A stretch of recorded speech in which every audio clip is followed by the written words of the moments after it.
اعوذ باللہ من الشیطان الرجیم بسم اللہ الرحمن الرحیم۔ ناظرین کرام السلام علیکم۔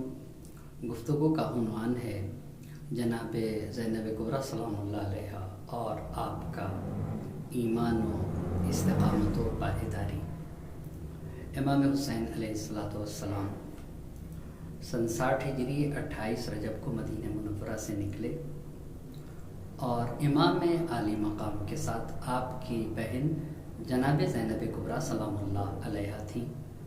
قافلہ مکہ مکرمہ پہنچا اور مکہ مکرمہ سے کوفے کے خطوط آنے کے بعد وہاں سے روانہ ہوئے اور پھر امام حسین علیہ السلام کا قافلہ 2 محرم کو سرزمین کربلا پہ وارد ہوا۔ 10 محرم کو امام حسین علیہ السلام عصر کے وقت شہید ہوئے اور امام کے عالی مقام کی شہادت کے بعد اس کاروان کی ذمہ داری امام سجاد علیہ السلام اور زینب کبریٰ سلام اللہ علیہ کے کاندھوں پر آتی ہے۔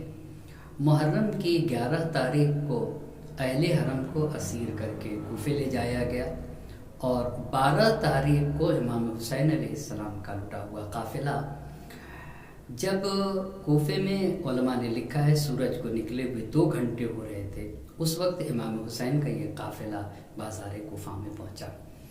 بازار کوفہ میں جناب زینب کبریٰ سلام اللہ علیہ نے خطبہ دیا، ام کلثوم سلام اللہ علیہ نے خطبہ دیا، امام سجاد علیہ السلام نے مختصر تقریر کی اور امام حسین علیہ السلام کی ایک بیٹی جناب فاطمہ بنت الحسین سلام اللہ علیہ نے بازار کوفہ میں خطبہ دیا۔ لیکن محرم کی 12 تاریخ کو ظہر سے پہلے حسین کا لٹا ہوا قافلہ دربار ابن زیاد میں جب پہنچا تو ابن زیاد نے جب خواتین کو دیکھا تو جناب زینب سلام اللہ علیہ کی طرف نظر کر کے کہتا ہے کہ کیف رأیت صنع اللہ بأخیک و بأہل بیتک۔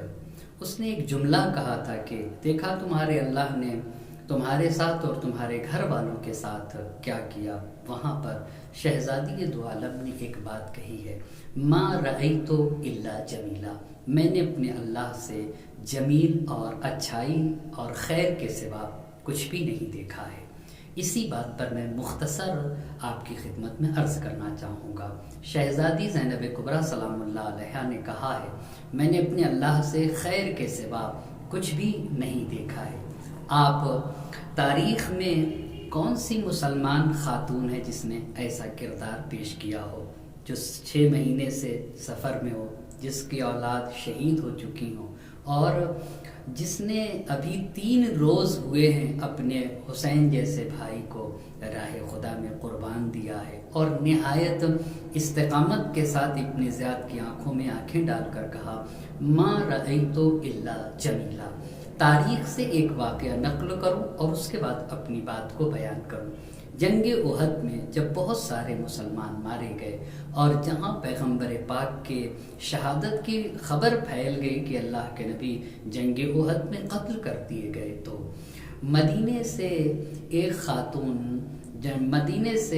خاتون جنگ احد کے میدان کی طرف چلی ہے جس کے 3 لوگ شہید ہوئے تھے۔ اس میں سے ایک اس کا بھائی تھا، ایک بیٹا تھا اور ایک شوہر تھا۔ آئی تھی جنگ احد کے میدان میں تاکہ اونٹ لے کر آئی تھی اپنے شہداء کو لے جا کر جنت البقیع میں دفن کرے۔ ایک خاتون نے اپنے شہداء کو اونٹ پر لادا اور واپس مدینے لے جا رہی تھی۔ ادھر سے پیغمبر پاک کی ازواج میں سے ایک زوجہ جا رہی تھی میدان احد میں پتہ لگانے کے پیغمبر کی کیا خبر ہے۔ راستے میں اس خاتون سے ملاقات ہو جاتی ہے جس کے 3 لوگ شہید ہوئے تھے۔ تو پیغمبر کی شریک حیات نے اس خاتون سے پوچھا احد میں کیا خبر ہے، تو وہ خاتون کہتی ہے کہ بڑی خوشی کی خبر ہے۔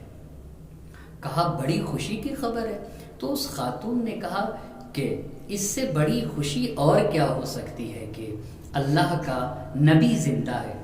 تو ازواج پیغمبر میں سے زوجہ پیغمبر نے پوچھا بار شکر کیا ہے؟ کہا یہ بھائی، بیٹا، شوہر جو راہ خدا میں شہید ہو گئے۔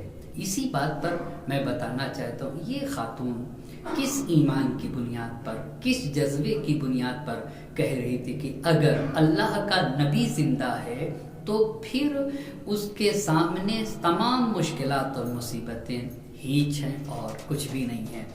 جملہ یہ کہنا چاہتا ہوں، ایک بت پرست خاتون تھی جس کی نبی اور علی نے تربیت کی تھی۔ اگر ایک بت پرست خاتون نبی اور علی کی تربیت میں پروان چڑھے تو اس کا ایمان یہاں تک پہنچتا ہے کہ سب کچھ لٹا دے مگر اللہ کا نبی بچ جائے تو وہ کہتی ہے کہ اس سے خوشی کی اور کوئی بات نہیں ہو سکتی۔ تو جب ایک عام خاتون کو اگر نبی یا امام تربیت کرے تو اس کے ایمان کا یہ عالم ہوتا ہے، تو علی کی بیٹی فاطمہ کی بیٹی جناب زینب کبریٰ سلام اللہ علیہا کے ایمان کا کیا عالم ہوگا۔ اسی بات کو ابن زیاد کی آنکھوں میں آنکھیں ڈال کر کہا تھا کہ ابن زیاد ہمارے بازو رسن میں بچ سکتے ہیں، ہم اسیر ہو سکتے ہیں، مگر ہمارے اس اسیر ہونے سے ہمارے جد کا پیغام زندہ ہوگا، نام محمد مصطفیٰ قیامت تک باقی رہے گا، توحید پروردگار کو حیات ملے گی،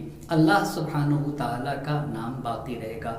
جب ایک خاتون کو اگر نبی اور علی تربیت کرے تو اس کے ایمان کا یہ عالم ہوتا ہے، تو جس کی ماں فاطمہ ہوں، جن کے بابا علی مرتضیٰ ہوں، جن کے بھائی حسن و حسین علیہ السلام ہوں، جن کے نانا رسول خدا ہوں، جن کی رگوں میں علی و فاطمہ کا خون دوڑ رہا ہے، اس زینب کے ایمان کا کیا عالم ہوگا۔ اپنے اسی ایمان کو بتایا ہے کہ میں نے اپنے اللہ سے خیر کے سوا کچھ بھی نہیں دیکھا ہے، اگر میری اسیری سے دین مصطفیٰ بچ جائے تو یہ خیر اور جمیل ہے۔ اسی لیے شہزادی زینب نے شہدائے راہ حق کو خراج عقیدت پیش کرتے ہوئے یہ کہا ہے کہ ہؤلاء قوم کتب اللہ علیہم القتل، یہ شہدائے راہ خدا یہ وہ لوگ تھے جنہیں اللہ نے شہادت کے شرف سے مشرف فرمایا ہے۔ ہر ایک کو شہادت نصیب نہیں ہوتی ہے، اگر میرے بھائی شہدائے راہ خدا شہید نہ ہوتے تو پھر دکھ کی بات تھی، وگرنہ یہ تو آئے ہی تھے شہادت کے لیے۔ امام عالی مقام کے پیغام کو دنیا تک پہنچا دیا، اور جب تک مطمئن نہ ہو گئی کہ اب میرے بھائی کا پیغام رائے گا نہ جائے گا، اس وقت تک مدینہ واپس ہونے کے لیے تیار نہیں ہوئی۔ اسی لیے شاعر نے کہا تھا، نقیب فتح شہ مشرقین بن کے اٹھی، نہ تھے حسین تو زینب حسین بن کے اٹھی۔ زینب کبریٰ سلام اللہ علیہا کی وفات پر تعزیت اور تسلیت عرض کرتا ہوں۔